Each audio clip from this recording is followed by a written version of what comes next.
Good morning વિદ્યાર્થી મિત્રો. આજે આપણે ચર્ચા કરીશું કે માપનના પ્રમાણિત એકમો કયા કયા હોય છે તો તેમાં છે પ્રાચીન સમયમાં પગની લંબાઈ, આંગળીની જાડાઈ તથા પગલાંના અંતરથી માપન થતું હતું.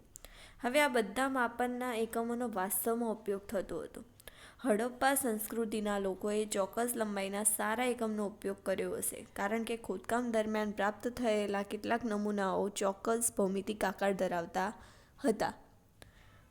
હવે કોણીથી આંગળીઓના છેડા સુધીનું અંતર ક્યુબિક, કે જે પ્રાચીન ઇજિપ્તના લોકો ઉપયોગ કરતા હતા, ક્યુબિક એકમ તરીકે એ લોકો ઉપયોગ કરતા હતા. તેને વિશ્વના અન્ય દેશોમાં પણ માન્યતા પ્રાપ્ત હતી. વિશ્વના વિભિન્ન ભાગોમાં લોકો લંબાઈના એકમ સ્વરૂપે ફૂટનો ઉપયોગ કરતા હતા. અલગ અલગ વિસ્તારોમાં ફૂટની લંબાઈ થોડી અલગ અલગ હતી. લોકો એક ગજ કપડું ફેલાયેલી ભુજાના છેડાથી પોતાના પગ સુધી માપતા હતા. હવે રોમવાસી પોતાના પગ અથવા પગલાઓ દ્વારા લંબાઈ માપતા હતા. પ્રાચીન ભારતમાં ટૂંકું અંતર માપવા માટે આંગળી અથવા મુઠ્ઠીનો ઉપયોગ કરતા હતા. આજે પણ ભારતના કેટલાક શહેરોમાં ફૂલમાળી ફૂલહારને વેચતી વખતે પોતાના હાથની લંબાઈનો ઉપયોગ એકમ તરીકે કરે છે. તે પોતાનો ફૂલનો જે માપ હોય છે માળાનું, તે હાથના માપ મુજબ કરે છે. સુવિધા અનુસાર શરીરના એવા અનેક ભાગોનો એકમો સ્વરૂપે ઉપયોગ થતો રહ્યો છે. તેથી પ્રત્યેક વ્યક્તિના શરીરના માપોમાં થોડી ભિન્નતા હોવાને કારણે માપનમાં મૂંઝવણ આપતી હશે, કારણ કે બધાના હાથ સરખા ના હોય, બધાની મુઠ્ઠી સરખી ના હોય, બધાના વેધ સરખા ના હોય, એટલે કે બધાના માપોમાં થોડી થોડી ભિન્નતા હોતી હતી. વર્ષ 1790માં ફ્રેન્ચે માપનની ચોક્કસ રીત બનાવી, જેને મેટ્રિક પદ્ધતિ કહે છે. એક સમાનતા માટે સમગ્ર વિશ્વમાં વૈજ્ઞાનિકોએ માપનની એકમ માત્રાઓનો એક જૂથે સ્વીકારી લીધું છે.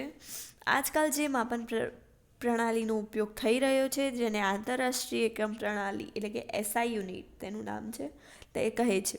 હવે લંબાઈનો એસઆઈ એકમ કયો એટલે કે એસઆઈ યુનિટ કયું તો મીટર.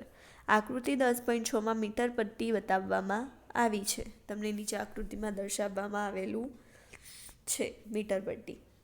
હવે તમારા કંપાસ બોક્સમાં રહેલા 15 સેન્ટીમીટરની ફૂટપટ્ટી પણ બતાવવામાં આવી છે. પ્રત્યેક મીટરને 100 બરાબર ભાગોમાં વિભાજિત કરી શકાય છે, જેને સેન્ટીમીટર કહે છે. હવે 1 સેન્ટીમીટરને 10 સરખા ભાગ કરીએ આપણે તો તેને મિલીમીટર કહે છે. આ રીતે 1 મીટર બરાબર 100 સેન્ટીમીટર થાય, જે આપણે મેથ્સમાં જોયું હતું, અને 1 સેન્ટીમીટર બરાબર 10 મિલીમીટર થાય. હવે લાંબા અંતરને માપવા માટે મીટર એક સુવિધાજનક એકમ નથી, જેના માટે આપણે એક મોટા એકમનો ઉપયોગ કરીએ છીએ, જેને આપણે કિલોમીટર કહીએ છીએ. હવે આ પણ આપણે જોયું હતું કે 1 કિલોમીટર બરાબર 1000 મીટર થાય, તે પણ આપણે મેથ્સમાં જોઈ ગયા, તેના વિશેના દાખલા પણ જોયા હતા. હવે આપણે આપણી બધી માપન પ્રવૃત્તિઓમાં એકમ માત્રાનો ઉપયોગ કરીને પુનરાવર્તિત કરી શકીએ છીએ તથા લંબાઈને એસઆઈ એકમમાં માપી શકીએ છીએ. એવું કરતાં પહેલાં આપણે અંતર તથા લંબાઈ માપવાની સાચી રીત જાણવી આવશ્યક છે. હવે આપણે જોઈશું આગળ કે લંબાઈનું સાચું માપન એટલે શું. તો આપણા દૈનિક જીવનમાં આપણે અનેક પ્રકારની માપન માત્રાઓનો ઉપયોગ કરીએ છીએ. લંબાઈ માપવા માટે આપણે મીટર સ્કેલનો ઉપયોગ કરીએ છીએ. દરજી માપપટ્ટીનો ઉપયોગ કરે છે, જ્યારે કપડાના વેપારીઓ મીટર પટ્ટીનો ઉપયોગ કરે છે. કોઈપણ વસ્તુની લંબાઈ માપવા માટે યોગ્ય સાધનનો ઉપયોગ કરવો જોઈએ. તમે માપપટ્ટીનો ઉપયોગ કરીને વૃક્ષની જાડાઈ તથા તમારા છાતીનો ઘેરાવો માપી શકતા નથી. આવા માપોને માપવા માટે માપપટ્ટી એટલે કે જે મેજરિંગ ટેપ આવે છે, તે વધુ સુવિધાજનક હોય છે.